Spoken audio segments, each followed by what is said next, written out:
Welcome to Frontline. I'm Colonel David Giammona on the Battle Ready Network and now on Roku TV Remnant Channel with Todd Coconato. We'd like you to subscribe to Frontline on YouTube on the Battle Ready Network. Joining me today is my co-host and Pulitzer Prize nominated investigative journalist, Troy Anderson. Troy, good to have you on the show today. Great honor to be here, Colonel. And pastor of that great church in California, Horizon Church, Pastor Coco Perez. Pastor, God bless. Colonel, God bless you. On our show today, it's all about the church in America, where it is, how it got here, and where it's going. And we are honored to have our friend, nationally syndicated radio show host and TV host, New York Times award-winning author and commentator, and most of all-around good guy, Eric Metaxas. And we're going to be talking, Eric, about your new book today, The Letter to the American Church. God bless you. Good to have you on Frontline. I'm honored to be here. Thank you so much. You know, Eric, we're going to start right into this, and I know that there's lots to talk about this particular book. But first of all, we go back to the 1930s, Nazi Germany, and the church was having some significant issues with welcoming the Nazi Party, the rise of Adolf Hitler, and you compare that time frame to what's going on right now in the American church. Tell us about that. Well, I'll tell you straight up, there's no exaggeration. Not even slightly. And the reason it's important for me to say that is because a lot of people they're disinclined to believe something like the American church is exactly where the German church was when the Nazis began to take power. Because most Americans, when they think of the Nazis, they think of the Nazis. They think of where it all went and what happened and the nightmare. Forget about that. Take yourself to a time before it happened when many Germans had no idea, could never dream where it was going. Maybe they didn't like the Nazis, but they didn't think this is worth going to war over, spiritually speaking. They thought, we'll just play nice and, the pendulum swings back and forth and we'll be fine. Well, that's not how it went. And there were very few people, Dietrich Bonhoeffer was at the head of the pack, who saw where this could go and would go if the church did not speak up, fight back, and refuse to bow the knee to the secular Nazi state. There was a lot of reason to compromise. There were a lot of reasons that people would give that, Romans 13, we're not supposed to get involved in that. And I got to tell you right now, they got it wrong. They got it so wrong that we now, anybody who's read my Bonhoeffer book knows the nightmare that was unleashed because of the silence of the church. How could the church get it so wrong? How could the church fail to see what happened? And I'm here to say in my new book, which is my shortest book, Bonhoeffer's my longest book, but my shortest book is Letter to the American Church. I'm here to explain exactly how we are getting it wrong, and how we are getting it wrong right now is exactly the way the Germans got it wrong. It started exactly the same way. And it's not even like we're in the beginning. We're in the middle of it right now. And we are seeing these things. And I want the church to wake up and to hear the warning, because there's just nothing more horrible than the Lord calls his church to be his church. And they say, nope, not yet. We're not ready. We're having an okay time. We don't want to get radical. That's kind of where the German church was. And we saw what happened. That's where the American church is, largely speaking. How are we getting it wrong, Eric?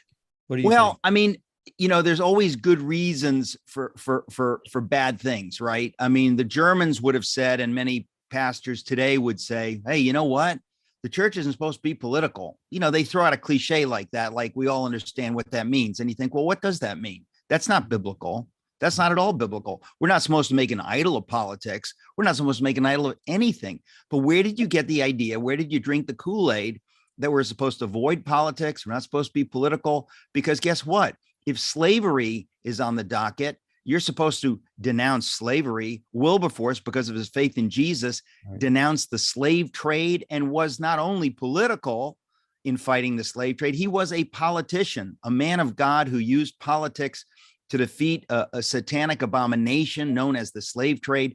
So this idea we're not supposed to be political is an idea that the Germans bought in the 30s and we have bought today. And there's a time when you see the fruit of a bad idea, the fruit of something, a heretical idea that has crept in, and we kind of coexist with it. And then suddenly you see, look where that idea has led us. And it has led us just where it led the German church to in the 30s, to silence. When evil rises, your muscles of fighting back and saying, no, we are the church. We're going to stand. We're going to speak into this issue. We're going to be the church.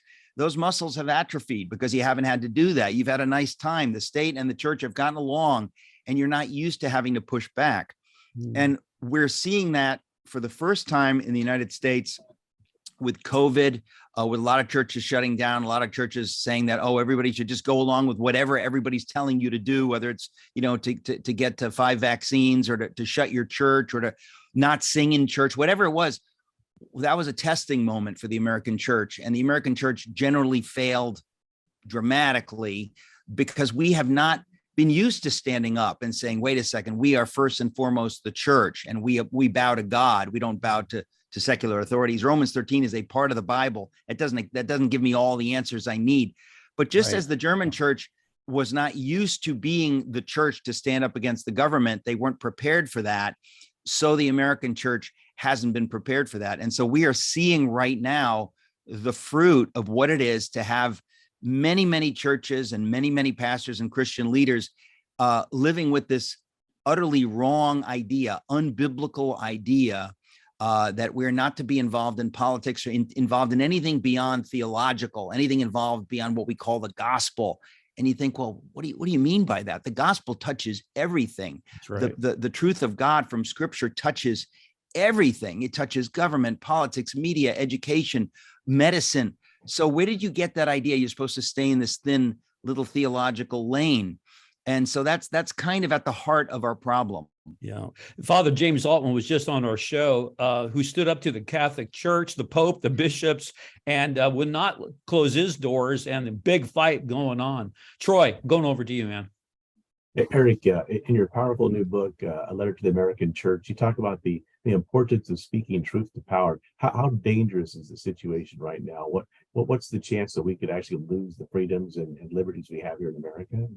There is 100% chance that we will lose our freedoms and things will get unspeakably worse than they are now if the church does not speak up and act up and push back hard. Understand that there is no doubt that we are on that path right now. And again, some people might think I'm exaggerating, I'm speaking hyperbolically, dramatically. There is no question that we have atrophied to the point where we don't have those muscles, and we need to get it back quick. Because, I mean, now, don't get me wrong, there are churches and Christian leaders that have been heroic, but most have not. Most have said, we're going to take a pass. We don't want to be political. We want to be divisive. They're not understanding the times. You have to read the times. If it was 1985, if Tip O'Neill represents the Democratic Party, you'd be a fool to get overly political from the pulpit, or it's really minimal differences. But when the Democratic Party has been taken over by cultural Marxists who don't believe in American sovereignty or American borders, they don't believe a man and a woman are made in God's image. They're pushing the idea of gender fluidity to children. I've only mentioned a couple of things. I could go on, and in the course of this interview, you understand this is madness. If you don't get involved at that point, if you want to pretend it's still 1985, everything's fine, everything will be fine, you're a fool, and God will hold you responsible. The Germans who refused to see the evil that had come upon them, many of them lived to regret it. It was very, very, very bitter regret. That is exactly where we are now. Because people often say, how did it happen in Germany? How is it possible that a really Christian nation, a sophisticated, culturally sophisticated nation could have allowed that to happen? How did that happen? And I say it happened exactly as it is happening right now. It is happening right now before our eyes. People are looking the other way. I don't want to lose my job. I don't want to lose a friendship. I don't want to get canceled. I don't want to get in trouble. I don't want to have my 501c3 status threatened. I don't want somebody to walk out of my church. They're being led by fear. They're not being led by biblical faith in the God of the scripture. And you say, how did it happen then? It happened then exactly as it's happening now. Some of the details are different, but basically it's the same thing. Hey, Eric, I've been a pastor for 40 years. I've never seen anything like this before. This is absolute madness.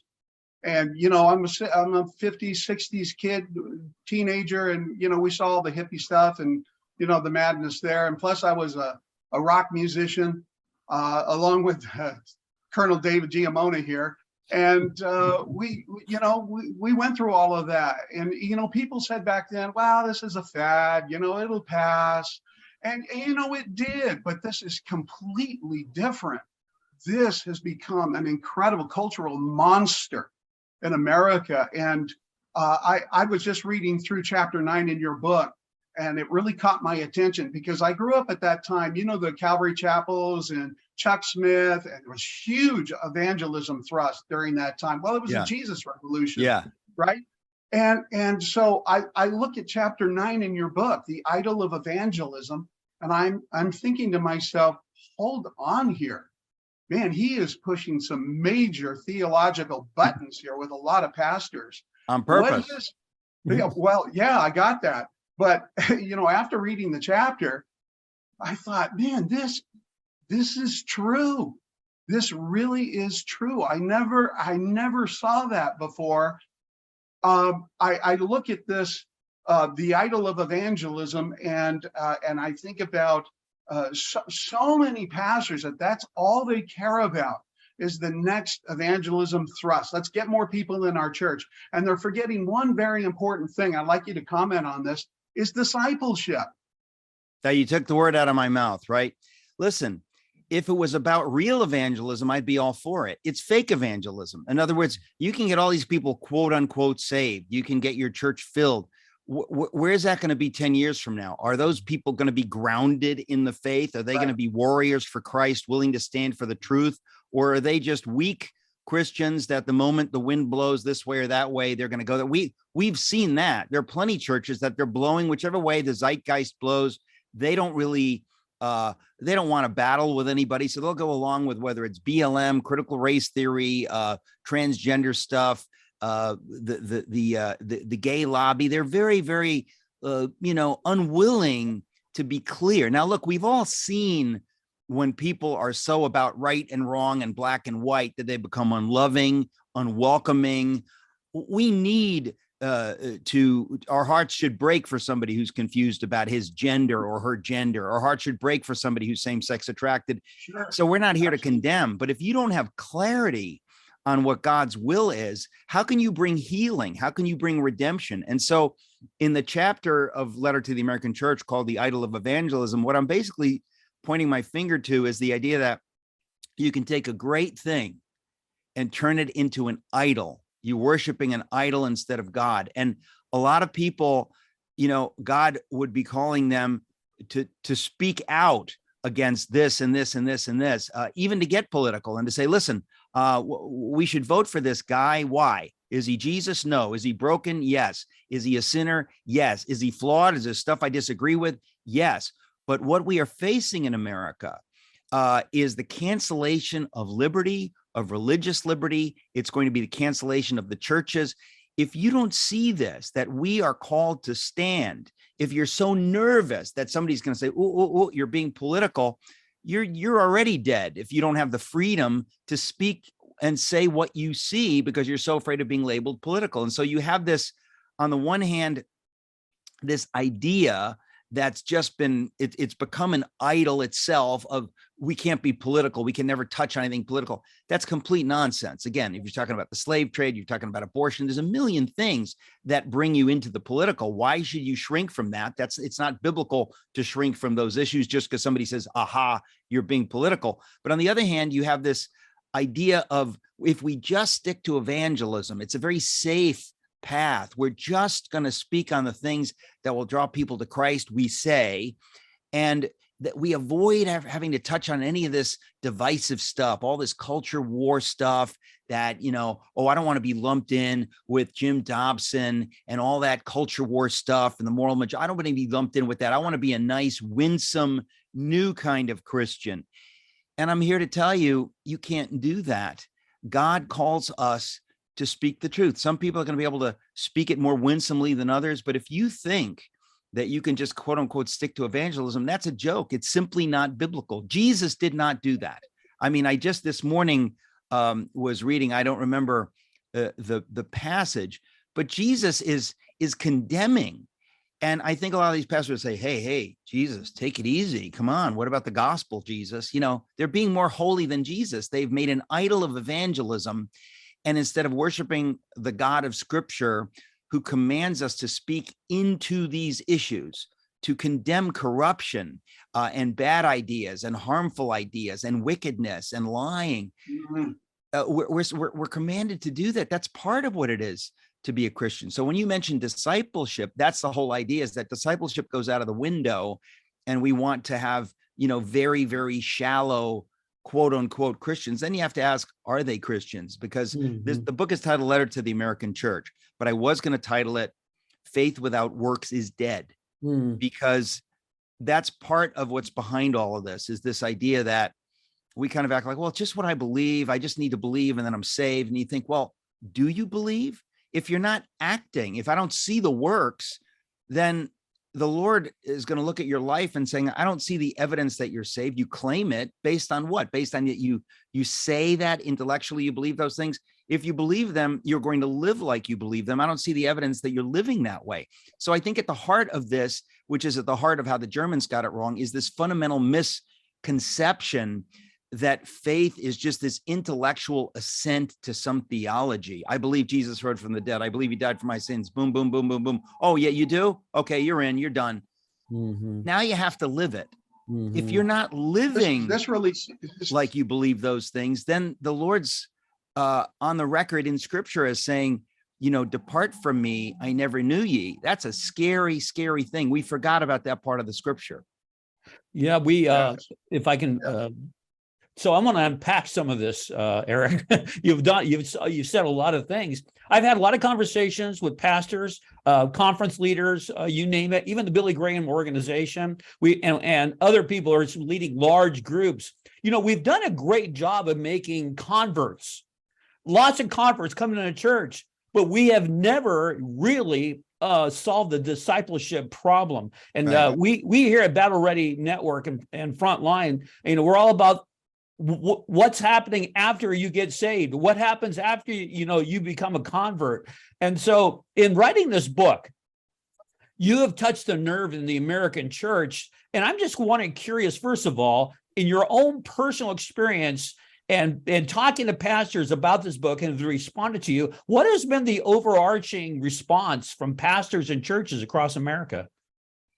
Well, it's hard to say, because only the churches that invite me to speak are the ones that I can talk to the pastors, and only the ones that invite me on their programs are the ones I get to talk to. And they agree with what I'm saying, that it's biblical, that it's not just some opinion. I wouldn't dare write a book, Letter to the American Church, say, oh, it's my opinion. I believe this is what God is saying to his church right now.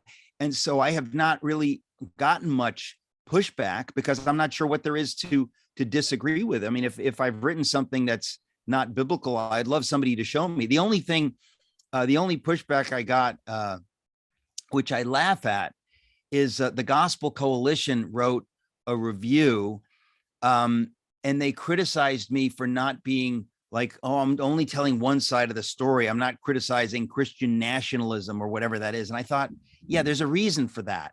That'd be like being under Hitler's thumb and being like saying, but we got to mention the communists are bad too. And you're thinking, what are you talking about? Right now, globalists and cultural Marxists have taken over the churches. I don't see, this fear of theocracy. It's really just a boogeyman. It's nonsense, but they have to raise the boogeyman. They have to say, oh, there's Christian nationalism and white nationalism, and you're not addressing that. I'm not addressing it because it's not an actual problem in the church. It's a phantom problem.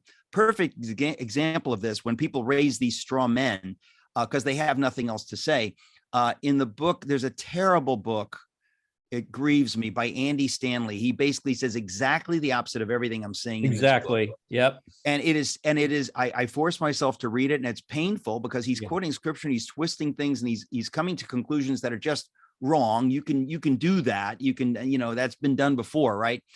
But he also twists history. He's like comparing us to the first century church, and you think, excuse me, sir, the first century church was not a self-governing republic. They were under the heel of the Romans. They didn't have freedom to affect their culture around them in political ways. And if they did, I guarantee you they would have. Yes. But so all kinds of messy stuff like that. But the reason I bring up that book, two reasons, is that I went on the Amazon page and there was a big blurb from Jim Daly of Focus on the Family. And that's when I fell out of my chair. I said, that's how bad it is in America, that good guys like a Jim Daly, they've drunk this Kool-Aid, or they just don't see this. So I'm trying to reach folks like that and say, would you consider what I'm saying? Because that's bad when you have prominent Christian leaders not only not getting this or being quiet, but advocating silence, advocating sidestepping the issues. But to the issue that you raised initially, I say that all they can do is set up these straw men, right? Mm-hmm. So in the Andy Stanley book, what does he mention? He mentions the Westboro Baptist folks. These insane, this tiny band of lunatics, right, who would hold up signs that said God hates fags, right? They're famous for this. Oh yeah. He mentions them in the book, and I thought to myself, do you know any Christians that are joining that group? That is the most marginalized tiny group of lunatics that I've ever seen. But when you mention them, what you're doing is you're saying, if you don't agree with me, be careful, because you're drifting into that territory. And I thought that's when he has nothing to say. It is just posturing. It's just that he does not like the idea of being vocal about what we believe and don't believe. He wants to have his cake and eat it too. He wants to kind of do that dance. And that's when I knew, when I read that passage in his book, I thought, you have got to be kidding. I mean, you're bringing up those guys. It's like the tiniest group of maniacs that every Christian and conservative I know would condemn them. Yeah. But he brings it up in his book like, no, that's a real thing. We've got to deal with that among us. Just like in this review by the Gospel Coalition, they're like, oh, Eric, you didn't deal with this. And I'm thinking, I didn't deal with that because most Americans know that what we're facing is transgender lunacy. Right. We have open borders with fentanyl and all kinds of strangers pouring in, fentanyl killing Americans. We don't even have the ability to say borders are a rational idea. You don't even have to say it's a biblical idea. It's a rational idea. Everywhere you look, you see globalist, Marxist authoritarianism coming into America. That is overwhelmingly the problem. But this is classic, as I mentioned, the Gospel Coalition is the only place I saw anything negative, but they are straining at a gnat to swallow a camel. I mean, it's preposterous to me that they felt the need to bring that up. But I knew, because I'm criticizing, in effect, many of the pastors who are part of that group, that they had to, deputize somebody or dispatch somebody to kind of write something negative about my book. But the answer really to your question is that the response has been astonishingly positive. I mean, I've been astonished at how well it's sold and the feedback. I mean, almost every day I'm getting emails from people. How can I buy 40 copies to give to all the pastors in my area? We've got to get this message out. So it's confirmation to me that the Lord called me to write this, because this was not some bright idea that I had. I felt a burning call from God that I have to write what I put in this book for his purposes, not for any other. Absolutely. Troy, we have time for one more question before we wrap this segment up. Go ahead, brother. Eric, what message would you like to leave our audience with, what they can do? What hope do we have while we still have liberties and freedoms in America to turn things around here? Well, I think everyone has to do everything, right? We're all called to different things.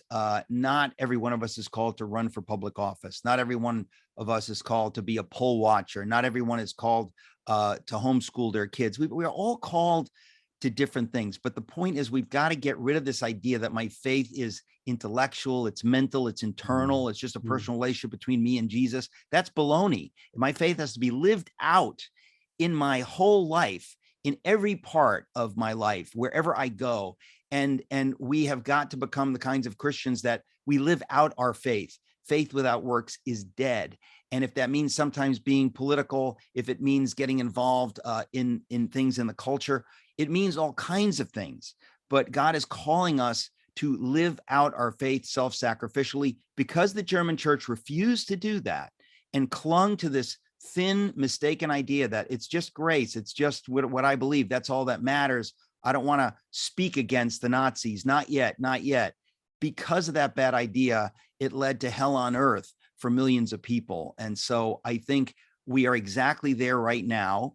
And people need to, just ask the Lord to lead them, but they need to understand the principles behind it. And that's why I wrote the book. Eric, where can we get a hold of you? Where can people find your book, and what do you want them to know about you?